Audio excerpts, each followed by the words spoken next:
कक्षा 4 रिमझिम MCQs। Question number 1, कोई लाके मुझे दे कविता के कवि कौन है? इसके कवि हैं दामोदर अग्रवाल। आंखों का तारा किसे कहते हैं? आंखों का तारा होता है बहुत प्यारा। ऑप्शन नंबर घ। दानी किसे कहते हैं? दानी वो होता है जो दान के द्वारा जरूरतमंदों की मदद करे। उदाहरण को देखिए और लिंग बदलिए। युवक युवती, तो इसमें गायक का क्या हो जाएगा? गायिका। सोने के गहने बनाने वाले को क्या कहते हैं? सोने के गहने बनाने वाले को कहते हैं सुनार। कुम्हार जो होता है वो मिट्टी के बर्तन बनाता है और लोहार लोहे के बर्तन बनाता है। प्रश्न नंबर 6, अकल बहादुर का अर्थ क्या होता है? अकल बहादुर का मतलब होता है बुद्धिमान। किरमिच की गेंद कहानी के लेखक कौन है? इसके लेखक हैं शांता कुमारी जैन। दिनेश के घर के बगीचे में किसके पौधे लगे थे? पौधे लगे थे भिंडी के। दीपक की गेंद कितने महीने पहले खोई थी? दीपक की गेंद खोई थी 4 महीने पहले और अनिल की गेंद खोई थी 5 महीने पहले। सही वर्तनी वाले शब्दों को चुनो, तो इसमें सही शब्द क्या होगा स्कूटर? इस तरह से लिखा जाएगा। उलझन कविता के रचयिता कौन है? इसके रचयिता जो है वो है सुरेंद्र विक्रम। मुझे 2 रुपए चाहिए, इस वाक्य में विशेषण शब्द क्या है? तो इसमें विशेषण होगा, देखो मुझे सर्वनाम है, ठीक है, और 2 जो है ये विशेषता बता रहा है। किसकी विशेषता बता रहा है? रुपए की। तो यहाँ पर 2 हो जाएगा विशेषण। बन ठन के निकलने का अर्थ क्या होगा? बन ठन के निकलने का अर्थ होगा अच्छी तरह से तैयार होना। कान भरना मुहावरे का अर्थ होता है निंदा करना। घड़ों पानी पड़ना मतलब शर्मिंदा होना। नंबर 16, आग बबूला होना मुहावरे का क्या अर्थ है? आग बबूला होना यानी कि बहुत गुस्सा होना। नाव बनाओ कविता के कवि का नाम, कविता के कवि का नाम है हरिकृष्ण दास गुप्ता। किसकी गुल्लक भारी है? भैया की गुल्लक भारी है। सागर का पर्यायवाची शब्द क्या होगा? सागर का पर्यायवाची शब्द होगा समुद्र। बेटा नदी जो होता है आप सबको पता है, इसका सरिता होता है, तटनी होता है, तरंगनी होता है।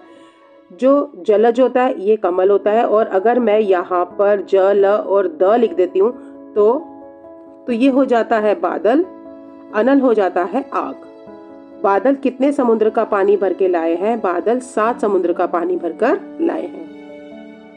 प्रश्न नंबर 21, राजा ने कितने दिनों तक सन्यासी को भिक्षा देने का हुक्म दिया था? इसे दिया था 20 दिनों तक। अंत में सन्यासी को राज दरबार से कितने रुपए दिए गए थे? इसे दिए गए थे 50,000 रुपए। सन्यासी ने राजसभा में पहुंचते ही राजा को किस नाम से संबोधित किया था? दाता कर्ण। खलीता का अर्थ होता है थैली या बैग। दुनिया का अर्थ बताओ। संसार मतलब जग, गांव, आपको पता ही है। प्रश्न नंबर 26, बूढ़ा बिंदा क्या कर रहा था? बूढ़ा बिंदा आलू खोद रहा था।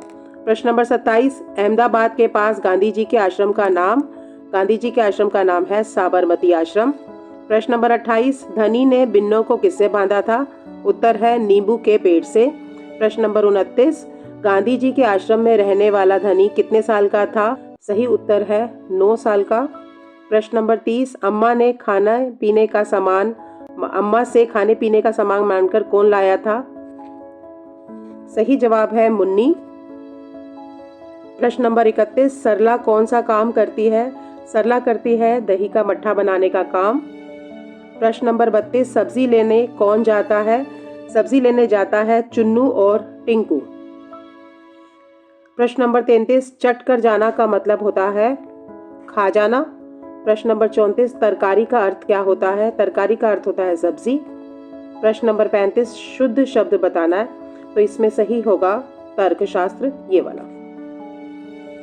प्रश्न नंबर 36, कोलू किसे कहते हैं? तेल निकालने की जो मशीन होती है उसे हम कहते हैं कोलू।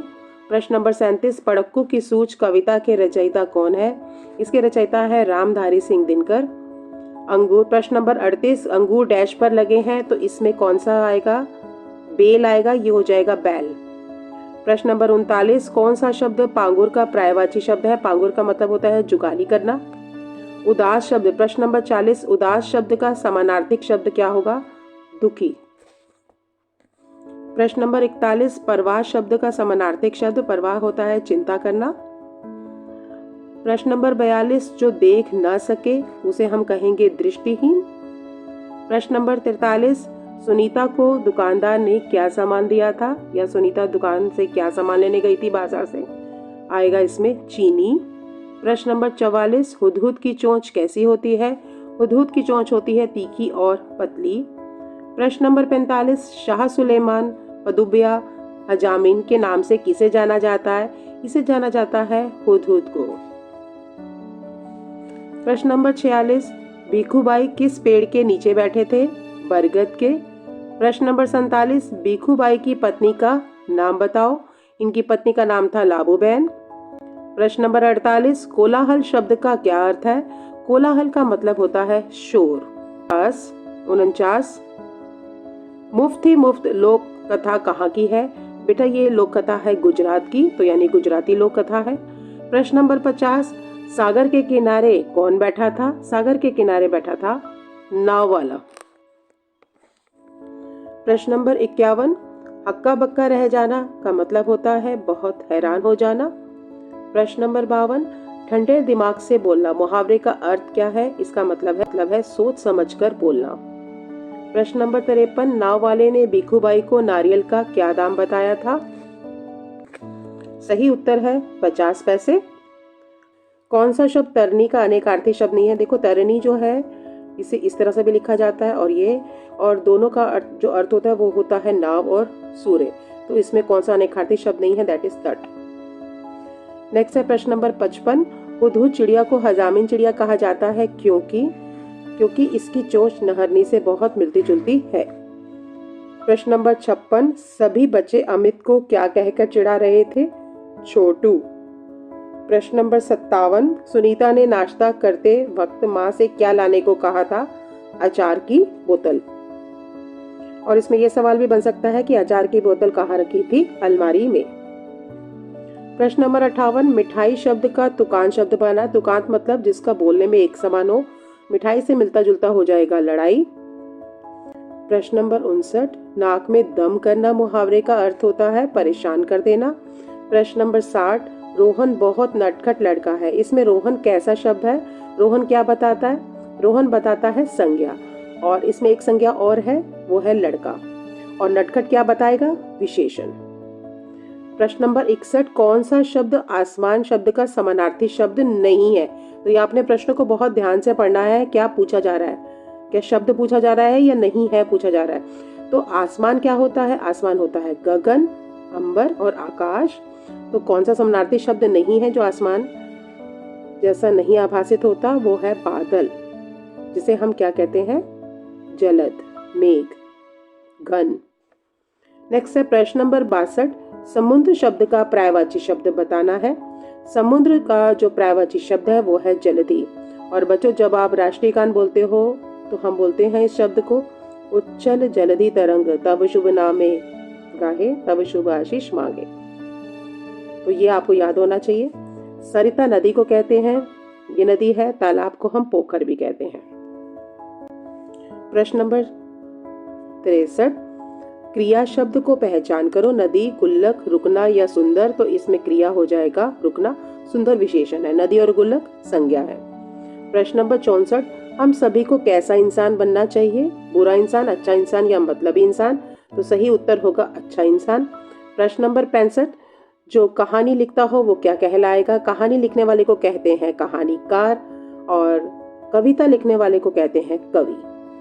नेक्स्ट है अभिमान शब्द 66 नंबर का जो हमारा प्रश्न है वो है अभिमान शब्द का पर्यायवाची शब्द क्या होगा।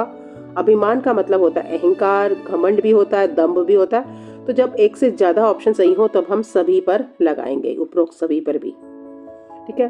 प्रश्न नंबर 67, दरबार में बीरबल की क्या बोलती थी, तो इसमें आएगा तूती, यानी कि डंका बजता था उसका। प्रश्न नंबर 68, कलई खुलना मुहावरे का अर्थ बताओ, कलई खुलने का मतलब होता है भेद खोलना। प्रश्न नंबर 69, जमीन का पर्यायवाची शब्द कौन सा नहीं है, देखो जमीन होती है पृथ्वी, धरा, और कौन सा शब्द उसका पर्यायवाची नहीं है, ये है नभ, यानी कि आसमान, गगन, अंबर, व्योम। और आज का लास्ट प्रश्न है आबादी का क्या अर्थ होता है? आबादी का अर्थ होता है जनसंख्या। होप सो बच्चों आपको हमारी रिमझिम में से कक्षा 4 की रिमझिम के जितने भी इम्पोर्टेंट MCQs हैं वो आपको अच्छी तरह से समझ में आ गए होंगे। वीडियो देखने के साथ साथ इन्हें अपनी कॉपी में उतारना ना भूलें। And don't forget to like and subscribe my channel.